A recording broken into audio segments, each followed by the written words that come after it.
Hi, ಇವತ್ತು ನಾನು ಮೆಂತೆ ಚಟ್ನಿ ಮತ್ತು ಕಡುಬನ್ನು ಮಾಡ್ತಾ ಇದ್ದೀನಿ. ಮೆಂತೆ ಚಟ್ನಿ ಮಾಡಲಿಕ್ಕೆ ಬೇಕಾಗಿರುವಂಥ ಸಾಮಗ್ರಿಗಳು: ಒಣ ಕೊಬ್ಬರಿ, ಇದರಿಂದ 125 ml ಅಂತ ಹೇಳಿದ್ರೆ ಅರ್ಧ ಕಪ್ ಇದೆ. ಇದರಲ್ಲೇ ಒಂದೂವರೆ ತೊಗೊಂಡಿದ್ದೀನಿ ಕೊಬ್ಬರಿನ.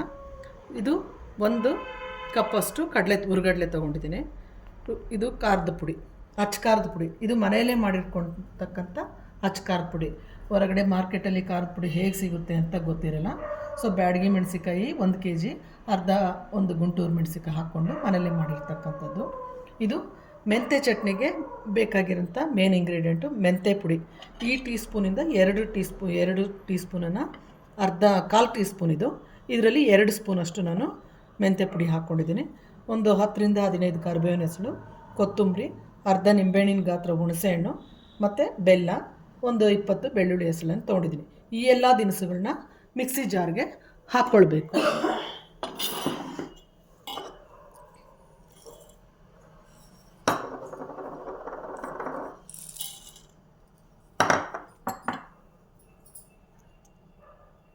ಒಂದು 2 3 4 ಸ್ಪೂನು ಖಾರ ಪುಡಿ ಹಾಕ್ಕೊಳ್ಬೇಕು. ನಂತರ ಮೆಂತೆ ಪುಡಿಯನ್ನು ಹಾಕ್ಕೊಳ್ತಾ ಇದ್ದೀನಿ. ಬೆಳ್ಳುಳ್ಳಿ ಹಾಕ್ಕೊಳ್ತಾ ಇದ್ದೀನಿ. ಕರಿಬೇವು, ಕೊತ್ತಂಬರಿ, ಹುಣಸೆಹಣ್ಣು ಮತ್ತು ಬೆಲ್ಲ, ಸ್ವಲ್ಪ ರುಚಿಗೆ ತಕ್ಕಷ್ಟು ಉಪ್ಪನ್ನು ಹಾಕ್ಕೊಳ್ಬೇಕು.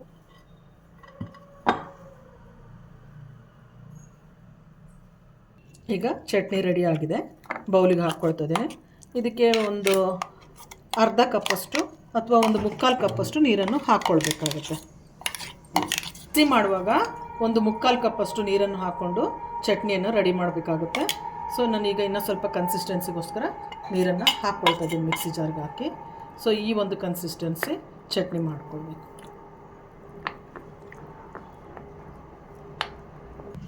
ಈ ರೀತಿ ಮಾಡಿರ್ತಕ್ಕಂಥ ಚಟ್ನಿಯನ್ನು ನಾವು ದೋಸೆ, ಕಡುಬು ಮತ್ತು ಇಡ್ಲಿಗೆ ಬಳಸ್ಬೋದು. ಈಗ ನಾನು ಅಕ್ಕಿ ರವೆ ಕಡುಬು ಮಾಡ್ತಾಯಿದ್ದೀನಿ.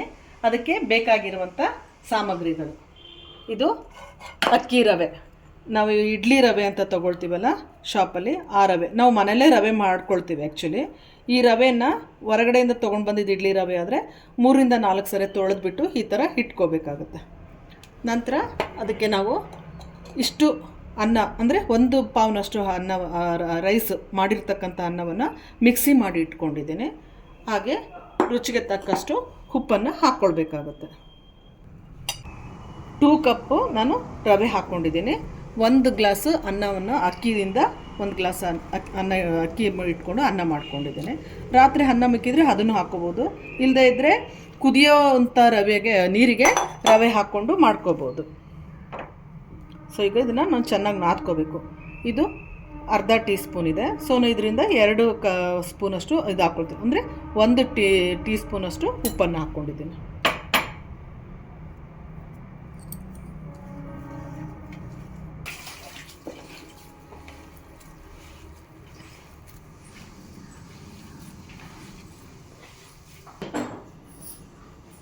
ಚೆನ್ನಾಗಿ ನಾದ್ಕೊಂಡಿದ್ದೀನಿ. ಈಗ ನಾದ್ಕೊಂಡ್ಬಿಟ್ಟು ಅದನ್ನು ನಾದ್ಕೊಳ್ಳೋದು ಅಂದರೆ ರವೆ ಮತ್ತು ಅನ್ನ ಮತ್ತು ಉಪ್ಪನ್ನು ಚೆನ್ನಾಗಿ ಕಲಿಸ್ಕೊಂಡು ಅದನ್ನು ಒಂದು 2 ನಿಮಿಷ ಕಾಲ ನಾವು ಓವೆನಲ್ಲಿ ಬೇಯಿಸ್ಕೊಳ್ತಾ ಇದ್ದೀವಿ.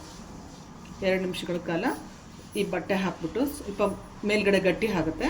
ಆದ್ದರಿಂದ ನಾವು ರೊಟ್ಟಿ ಮಾಡಲಿಕ್ಕೆ ಬಳಸ್ತಕ್ಕಂಥ ಬಟ್ಟೆ ಹಾಕಿ 2 ನಿಮಿಷ ಕಾಲ ಓವೆನಲ್ಲಿ ಬೇಯಿಸ್ಕೊಳ್ತಾ ಇದ್ದೀವಿ.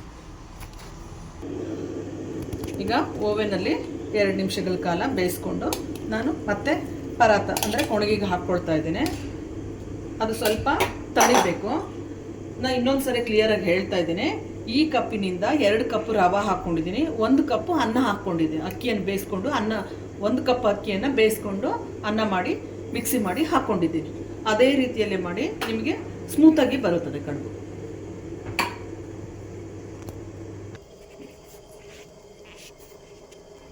ಈಗ ಇದನ್ನು ಚೆನ್ನಾಗಿ ನಾದ್ಕೊಂಡಿದ್ದೀನಿ. ಹೀಗೆ ಸ್ಟ್ಯಾಂಡಿಗೆ ಇಟ್ಕೊಳ್ತಾ ಇದ್ದೀನಿ. ಇದನ್ನು ಈ ಥರ ಮಾಡಿ ಇಟ್ಕೊಂಡಿದ್ದೀನಿ. ಅದನ್ನು ಹುಗಿಯಲ್ಲಿ ಬೇಯಿಸ್ಕೋಬೇಕು. ಸ್ಟೀಮಿಗೆ ಬೇಯಿಸ್ಕೊಳ್ಳೋಕ್ಕೆ ನಾನು ಸ್ಟ್ಯಾಂಡ್ ಇಟ್ಬಿಟ್ಟು ನೀರು ಹಾಕಿದ್ದೀನಿ. ಸೊ ಈಗ ಅದನ್ನು ಪಾತ್ರೆಯಲ್ಲಿ ಇಡ್ತಾ ಇದ್ದೀನಿ. ಸಾರಿ. ಈಗ ನಾನು ಇಡ್ಲಿ ಪಾತ್ರೆಗೆ ಕಡುಬನ್ನು ಇಟ್ಕೊಂಡಿದ್ದೀನಿ. ಮೀಡಿಯಂ ಫ್ಲೇಮಲ್ಲಿ ಬೇಯಿಸ್ಕೋಬೇಕು. ಕ್ಯಾಪ್ ಹಾಕ್ಬಿಟ್ಟು ಮೀಡಿಯಂ ಫ್ಲೇಮಲ್ಲಿ 15 ನಿಮಿಷ ಬೇಯಿಸ್ಕೊಳ್ಬೇಕು.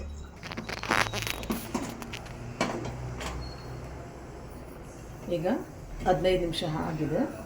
ಸೊ ನಾನು ಇದನ್ನು ತಕ್ಕೊಳ್ತೇನೆ.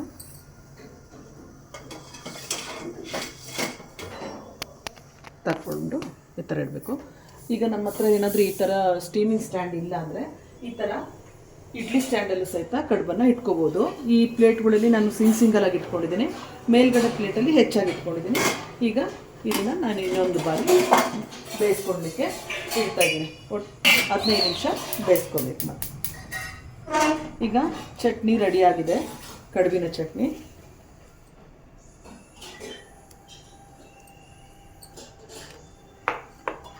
ಈಗ ಕಡುಬುಗಳನ್ನ ಒಂದೊಂದೇ ತೆಗೆದುಬಿಟ್ಟು ಈ ಥರ ಹಾಕ್ಕೊಳ್ಬೇಕು.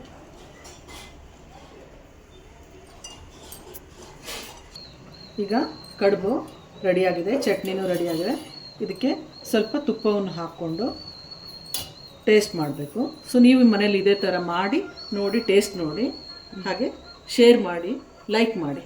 Thank you. ಅಷ್ಟೇ.